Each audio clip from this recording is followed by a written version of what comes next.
వృద్ధ బ్రాహ్మణ వేషంలో తక్షకుడున్నాడు, కశ్యపుడు వెడుతున్నాడు. ఇద్దరూ కలుసుకున్నారు దారిలో.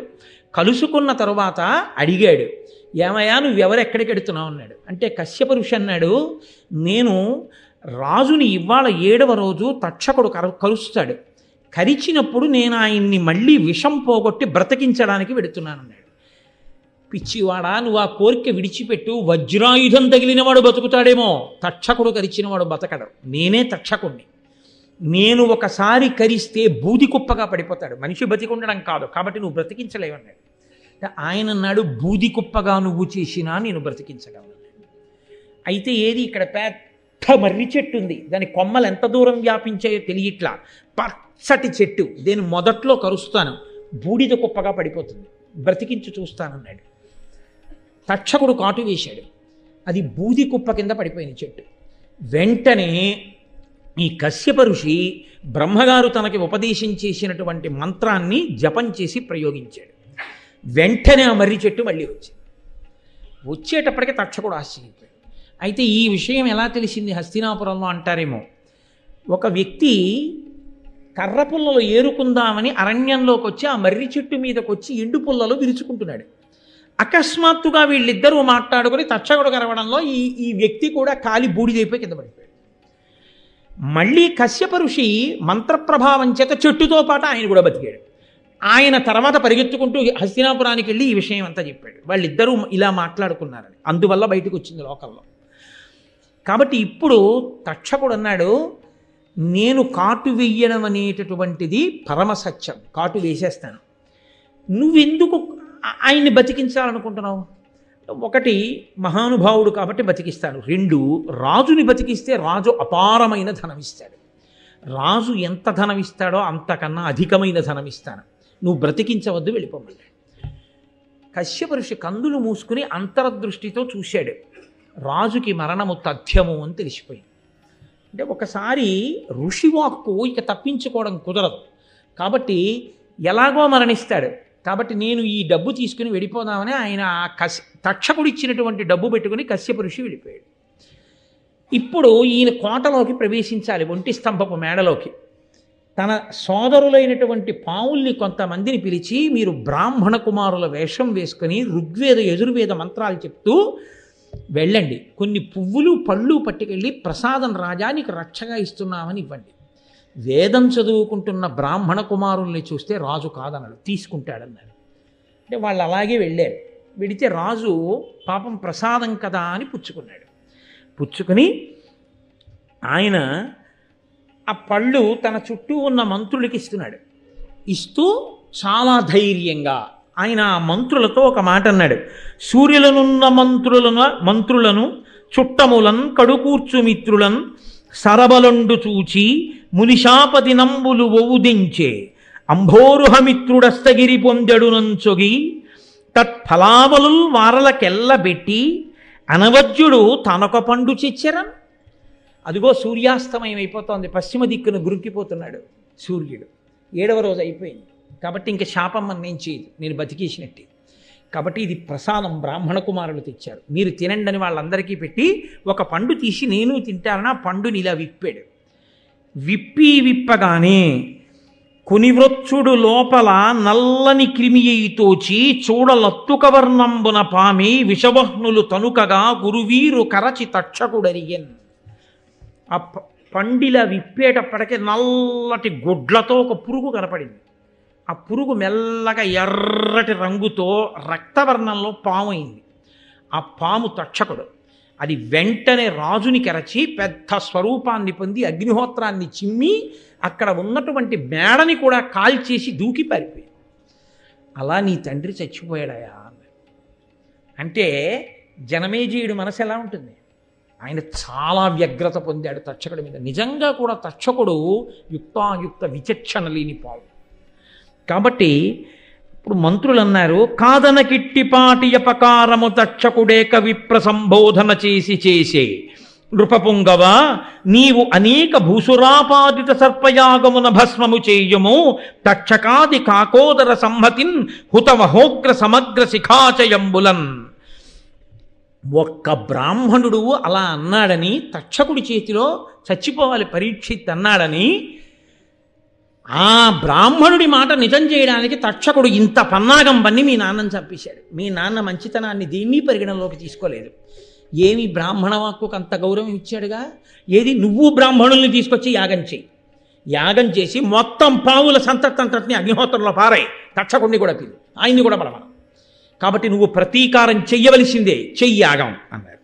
అనగానే ఆయన అన్నాడు, అయితే యాగశాల నిర్మాణం చెయ్యండి, ఋత్విక్కుల్ని పిలవండి, నేను యాగ దీక్ష తీసుకుంటున్నాను అన్నాడు. దీక్ష అన్న మాట యాగమునకే అనువర్తిస్తుంది.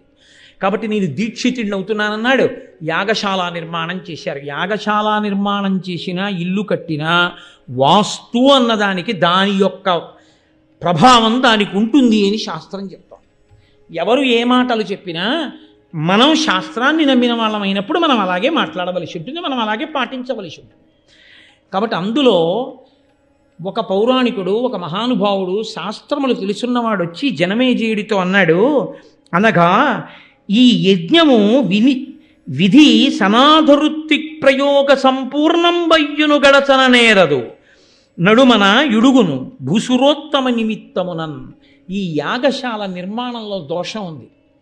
యాగశాల నిర్మాణంలో దోషం ఉన్న కారణం చేత ఎంత గొప్ప బ్రాహ్మణుల్ని నువ్వు తీసుకొచ్చినా, ఎంత గొప్ప యజ్ఞ సంభారాలు నువ్వు తీసుకొచ్చినా, ఈ యాగం మధ్యలో ఒక బ్రాహ్మణుడి వల్ల ఆగిపోతుంది. జనమేజయుడు లక్ష్య పెట్టలేదు. లక్ష్య పెట్టకుండా ఆయన ఆ యాగం చెయ్యడం కోసం అని చెప్పేసి సిద్ధపడ్డాడు. జనమేజయుని యొక్క భార్య కాశీరాజు యొక్క కుమార్తె అయిన వపుష్టమ. ఆ వపుష్టమతో కలిసి భార్య లేనివాడు యాగం చేయడానికి అర్హుడు కాడు. కాబట్టి భార్యాసహితుడై యజ్ఞదీక్షితుడై ఆ సర్పయాగం చెయ్యడానికి కూర్చున్నాడు. బ్రాహ్మణులందరూ కూర్చున్నారు. ఒక్కొక్క పాము పేరు పిలుస్తున్నారు. పిలిస్తే వచ్చి అతి వేగాకుల చిత్తులై పడి రుదాత్తాసీ విషాగ్నుల్ సితాసిత పీతారుణ వర్ణదేహులు నవాసృగ్రక్త నేత్రుల్ మహోన్నతులేక త్రిక పంచ సప్త నవ నానామస్తకుల్ పల్వురుద్ధత నాగేంద్రులు బ్రహ్మదండ హతి ఆర్తధ్వానులైవ హిలోన్. బ్రహ్మదండం పెట్టి కొడితే పడిపోయినట్టుగా ఒక్కొక్క పేరు చెప్పి బ్రాహ్మణులు పిలుస్తుంటే ఋత్విక్కులు 1 పడగ పాము, 3 పడగల పాములు, 5 పడగల పాములు, 9 పడగల పాములు, పెక్కుతలలు కలిగినటువంటి పాములు, పసుపు రంగు పాములు, తెల్ల రంగు పాములు, ఎర్ర రంగు పాములు, నల్ల రంగు పాములు, పొడుగు పాములు, పొట్టి పాములు, లావు పాములు, సన్న పాములు, ఇన్ని పాములు ఆకాశంలో గిరగిరా తిరుగుతూ విషాన్ని చిమ్ముతూ అగ్నిహోత్రంలో పడిపోయి తలలు పగిలిపోతుంటే పెటిల్ల శబ్దం చేస్తూ అరుస్తూ విషం జిమ్ముతూ అగ్నిహోత్రంలో కాలిపోతుంటే దిక్చక్రమంతా సర్పముల యొక్క వింతధ్వనులతో మారుమోగిందిట. అలా అందరూ చిత్ర విచిత్రంగా ఇదేమి యాగమని చూస్తుండగా ఆకాశంలోంచి రంగురంగుల పాములు, అనేక తలల పాములు వచ్చి ఆ యాగంలో పడిపోయి అగ్నిహోత్రంలో కాలిపోతున్నాయి. తక్షకుడు భయపడిపోయి తక్షకుడతి భీతుండై క్షణమున అరిగే సురగణాధిప నన్ను రక్షింపుమయనుచు అప్పురందరూ కడకు. తక్షకుడు భయపడిపోయి, దేవేంద్రుడు ఆయనకి స్నేహితుడు, వెళ్ళి రక్షించు రక్షించు రక్షించు అని ఇంద్రుడి చాట్న దాక్కున్నాడు. ఇంద్రుడు బ్రహ్మగారు చెప్పిన మాట విని, కొన్ని పాములు బతుకుతాయన్న మాట విని, ఆగరా కంగారు పడకు, ఆ యాగాన్ని ఆపుతాడు ఒక బ్రాహ్మణుడు వచ్చి, నువ్వు బ్రతుకుతావు, అలా కూర్చో, బెంగ పెట్టుకోకని చెప్పి ఆయన ఆ తక్షకుణ్ణి ఇంద్రలోకంలో కూర్చోపెట్టాడు. ఇంతలోకే మహానుభావుడు వాసుకి గబగబా పరిగెత్తుకుంటూ చెల్లెలి దగ్గరికి వెళ్ళాడు. వెళ్ళి, అమ్మా, ఈ మహానుభావుడు జనమేజయుడు చేస్తున్న యజ్ఞంలో నీ సోదరులమైనటువంటి మా జాతి అంతా పడిపోతోంది. ఇప్పటికే కొన్ని లక్షల పాములు కాలిపోయాయి. వెంటనే నా మేనల్లుడైన ఆస్తికుణ్ణి పంపించమ్మా, నీ పేరు జరత్కారు, నిన్ను జరత్కారునకిచ్చి వివాహం చేసింది మీ ఇద్దరికీ పుట్టే పిల్లాడి వల్ల సర్పజాతిని కాపాడడానికి. కాబట్టి వెంటనే నీ కొడుకుని పంపు అన్నాడు. అంటే కడవడి మున్నువ నింగడుకొని పడినవియు కాని కద్రాసుతులన్ పడనీకింకా అవశ్యము నుడిగింతును సర్పయాగ మోడకుడింకన్. మీరు బెంగ పెట్టుకోకండి, పడిపోయిన కద్రోపుత్రులు పడిపోయారు, మిగిలిన వాళ్ళని రక్షించే భారం నాది అని ఆస్తికుడు బయలుదేరి జనమేజయుడు చేస్తున్నటువంటి ఆ సర్పయాగశాలలోకి ప్రవేశించాడు. ప్రవేశించగానే మహాతేజోమూర్తి ఆ ఆస్తికుడు నడిచొస్తుంటే రాజు ఋత్విక్కులు అందరూ ఆయన వంక చూస్తున్నారు. ఆయన అన్నాడు, రజనీనాథ కులైక భూషణుడవై రాజర్షివై ధారుణీ ప్రజనెల్లం దయతోడ ధర్మచరితం బాలించుతున్ దుంటి ధర్మజు నాభాగు భగీరథున్ దశరథున్ మాంధాతృ రామున్ రఘున్ విజయున్ పోలితి సద్గుణంబుల జగద్విఖ్యాత పరీక్షిత.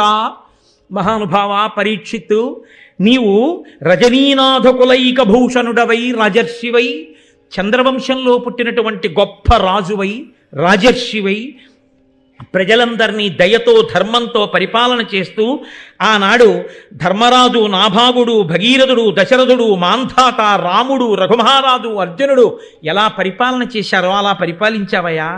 కువలయంబున వారి కోరిన కోర్కికిం తగనీవు పాండవ కులంబు వెలుంగ పుట్టి దృఢంబుగా నృపలక్ష్మితో అవని రాజ్యభరంబు దాల్చిన అంత నుండి మఖంబులంది విరిగిష్ట ధనంబులిచ్చుట తృప్తులైరి మహాద్విజుల్.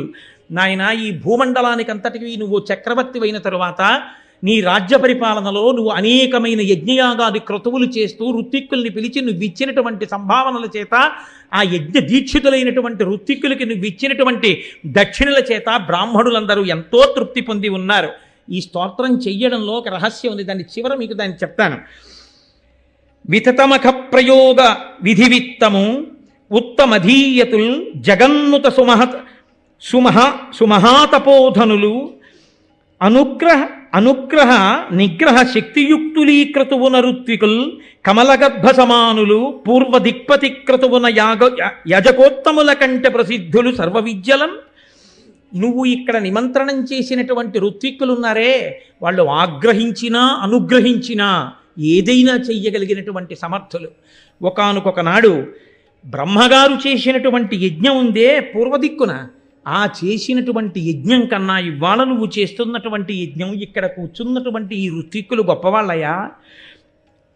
అమ్మనుజేంద్రుడైన నలు యజ్ఞము ధర్మరాజ రాజసూయ యజ్ఞము ప్రయాగ చేసిన ప్రజాపతి యజ్ఞము పాశపాణి యజ్ఞమును కృష్ణు యజ్ఞము నిశాకరు యజ్ఞము నీ మనోజ్ఞ యజ్ఞమును ఒక్క రూప విలసన్ మహిమం గురువంశవర్ధన కురువంశవర్ధన. ఓ కురువంశవర్ధన పరీక్షిత్తు, నువ్వు చేసినటువంటి ఈ యాగం ఎంత గొప్పదో తెలుసా? ఒకనాడు మహారాజైనటువంటి నలుడు చేసిన యజ్ఞం, ధర్మరాజు చేసిన రాజసూయాగం, ప్రయాగలో బ్రహ్మగారు చేసినటువంటి యజ్ఞం, పాశం చేతిలో పెట్టుకునేటటువంటి వరుణుడు చేసినటువంటి యజ్ఞం, కృష్ణుడు చేసినటువంటి యజ్ఞం, చంద్రుడు చేసినటువంటి యజ్ఞం, నువ్వు చేసిన యజ్ఞం, ఇవయ్యా యజ్ఞాలంటే. ఎంత గొప్ప యజ్ఞం చేశావయ్యా! అసలు యజ్ఞాలకన్నిటికీ నీ యజ్ఞం ఎందుకు గొప్పదో తెలుసా? ఒక మహానుభావుడు ఇక్కడ కూర్చున్నాడు ఈ యజ్ఞంలో. విద్వన్ముఖ్యుడు ధర్మమూర్తి త్రిజగద్విఖ్యాత తేజుండు కృష్ణద్వైపాయనుడే గుదించి సుత శిష్య బ్రహ్మ సంఘంబుతో సద్వద్యుండు సదస్యుడయ్యే అని శక్యంబ వర్ణింప సాక్షాత్ విష్ణుండవ నీవు భూపతులలో కౌరవ్య వంశాగ్రణి. మహానుభావుడు అపారమైన విద్వత్తు కలిగిన వాడు, ధర్మమూర్తి, 3 లోకములయందు ఖ్యాతి గడించినటువంటి వాడు, కృష్ణద్వైపాయనుడన్న పేరు కలిగినటువంటి వాడు, వేదవ్యాసుడు శిష్య ప్రశిష్యులతో వచ్చి ఈ యాగంలో కూర్చుని ఈ యజ్ఞాన్నంతటినీ పరీక్షిస్తున్నాడు, పరిశీలనం చేస్తున్నాడు. అంతటి మహానుభావుడు వచ్చి కూర్చున్నాడంటే ఈ యాగం ఎంత గొప్పదో ఇంకా వేరే చెప్పాలా నాయనా? ఆర్తిహర క్రియాభిరతుడై కృతసన్నిధి అయి ప్రదక్షిణావర్త శిఖగ్రహస్తముల వహ్ని మహాద్విజ దివ్యమంత్ర నిర్వర్తిత హవ్యముల్ కొనుచు వారిజవైరి కులీష నీకు సంపూర్త మనోరథంబులను పుణ్యఫలంబులనిచ్చుచుండెడన్. నువ్వు చేసేటటువంటి యాగాల్లో అగ్నిహోత్రుడు సంతతము నీ పక్కన కూర్చుని హవిస్సులను స్వీకరిస్తూ కుడి పక్కకి తిరిగేటటువంటి జ్వాలలు కలవాడై, అంటే శుభశకునంతో నిరంతరము నీ కోరికలను ఈడేర్చేవాడగుగాక, నీవు అంత కీర్తివంతుడవగుగాక అని ఆశీర్వచనం చేశాడు. అంటే ఇంత కీర్తి గణించిన వంశంలో పుట్టినవాడివి, ఇంత దయాళువి, ఇంత పేరు తెచ్చుకున్నవాడివి, ఇంతమంది పెద్దల్ని కూర్చోబెట్టి యాగం చేస్తున్నవాడివి, ఇంతకుముందు నీ యాగాలు చేసిన వాడివి, ఇంత దాన ధర్మాలు చేసిన వాడివి, ఏదో నిమిత్తం లేకుండా నింద లేకుండా బొందిపోతుందా? ఏదో కారణానికి మొత్తం మీద తండ్రి పడిపోవలసి వచ్చింది, పడిపోయాడు. ఆ నింద కాకపోతే వేరో కారణానికి వెళ్ళిపోతాడు. దానికి మనసులో క్రౌర్యం పెట్టుకుని యాగం చేసుకుని నీ చరిత్రకంతటికి మచ్చ తెచ్చుకుంటావా? చెయ్యవచ్చా ఇలాంటి యాగాలు? ఆంతరమైనటువంటి ప్రశ్న. వెంటనే చాలా సంతోషించి ఆయన అన్నాడు, ఆ జనమేజయుడు, మహానుభావ, నీ దివ్యమైనటువంటి తేజస్సు, నీ వాక్కులు చూస్తుంటే చాలా సంతోషంగా ఉందయా, నీకేం కావాలి చెప్పి ఇచ్చేస్తానన్నాడు. వెంటనే ఆస్తికుడు అన్నాడు, మానిత సత్యవాక్య అభిమన్యుకులోద్వ శాంతమన్యు సంతానుడవై దయాభినిరత స్థితి నీవు మదీయ బంధు సంతాన మనోజ్వరంబు పరతంబుగా నాకు ప్రియంబుగా మహోర్వీనుత సర్పయాగముడి వింపము కావుము సర్పసంహతిన్. నీవు నా బంధువులైనటువంటి సర్పములన్నీ ఇందులో పడిపోయి ఇలా కాలిపోయి మరణించకుండా వాళ్ళ మనోవేదన తీరేటట్టుగా, నేను సంతోషించేటట్టుగా నీవు దయతో, ప్రాణుల పట్ల కక్ష పెంచుకోవడం అనేటటువంటిదే విషం, ప్రాణుల పట్ల దయ పెంచుకోవడమే అమృతం. కాబట్టి నాయనా, నువ్వు వేరుగా అమృతం తాగక్కర్లేదు, దయతో ఉండడమే అమృతం తాగడం. కాబట్టి ఆ కక్ష అన్నది పక్కన పెట్టి దయ అన్నదాన్ని నీ మనసులోకి తెచ్చుకో. ఎందుకు ఇంతమందిని కాల్చాలి, ఒకణ్ణి చంపినందుకు ఇంతమందిని చంపడమా అన్న భావనతో ఆలోచించు, నీకు చంపబుద్ధి. కాబట్టి పరమదయతో ఈ యజ్ఞాన్ని ఇక్కడతో ఇంకా ఆపు చేసి, చనిపోయిన వాళ్ళు చనిపోయారు, ఇంకా ఇప్పటికైనా ఆపితే నా బంధుకులం, నా తల్లివైపు బంధువులు సర్పాలు, మిగిలిన వాళ్ళు సంతోషిస్తారు. అనిన సదస్యులందరూ ప్రియంబున ఇట్టి విశిష్ట విప్రముఖ్యునకు మహాతపోధనన కుంతకు పాత్రునకెద్ది ఇచ్చినన్ ఘనముగ నక్షయంబగును కావున ఈ ద్విజనాథు కోర్కె పెంపున వృధసేయగాతకదు భూవలయేశ్వర ఇమ్ము నిమ్మితో. ఇటువంటి మహానుభావుడు, తేజోమూర్తి, తపశ్శాలి అయినటువంటి వాడు సభామంటపంలోకి వచ్చి నాకు ఇది కావాలి అని అడిగితే అది ఇచ్చినంత మాత్రం చేత అక్షయమైనటువంటి ఫలితాలను ఇస్తుంది. అంతటి మహానుభావుడు వచ్చి యాచించడమే గొప్ప. అటువంటి వాడు వచ్చి యాచించడం కన్నా అదృష్టం ఏముంటుందయా? ఇవాళ నువ్వు యాగం ఒకందుకు మొదలెట్టావు, నీ అదృష్టం పండి ఆయన ఒకందుకు వచ్చాడు. ఆయన మనస్సులో పుట్టిన కోరిక తీర్చి నువ్వు ఈ యాగం ఆపేయి, ఆయన మనసు సంతోషించిందా, నువ్వు అపారమైనటువంటి పుణ్యాన్ని పొందుతావు. కొడుకంత పుణ్యం చేశాడా, నీ తండ్రి ఉన్నత గతులు పొందుతాడు. ఇంకింతకన్నా ఏం కావాలి? కాబట్టి ఆపేశాయి యాగాన్ని అన్నారు. వెంటనే ఆ యాగాన్ని ఆపు చేశారు. కానీ అప్పటికే అక్కడ ఉన్న ఋత్విక్కులు చెప్పినటువంటి మంత్రముల వలన తక్షకుడు అగ్నిహోత్రాన్ని వెదజల్లుతూ ఇంద్రుడి సింహాసనం నుంచి వేరైపోయి ఆయన ఆ మంత్రశక్తికి ఆగలేక ఆకాశంలో తన్నుకుంటూ వచ్చి హోమగుండంలో పడిపోతున్నాడు. పడిపోతుంటే వెంటనే ఆస్తికుడు ఆయనని, అలా ఉండు, నీకేం భయం లేదు, ఆగు, నువ్వు పడక్కర్లేదంటే యాగాగ్ని ఎందు అన్నాడు. ఆస్తికుని యొక్క నోటి మాట ప్రభావానికి అగ్నిహోత్రంలో పడిపోతున్న తక్షకుడు తప్పుకుని పక్కకెళ్ళి పడ్డాడు, పడి బ్రతికిపోయాడు. ఆ కారణం చేత ఇప్పటికీ ఎక్కడ ఆస్తికుని యొక్క కథని చెప్పుకుంటారో, ఎక్కడ ఆస్తిక మహర్షిని తలుచుకుంటారో అక్కడ ఎంత విషపూరితమైన సర్పములు తలలు దించేస్తాయిట. ఆస్తికుడి కథ విన్నవారి జోలికి, భక్తితో ఆయనకి నమస్కరించిన వారి జోలికి పాములు రావు.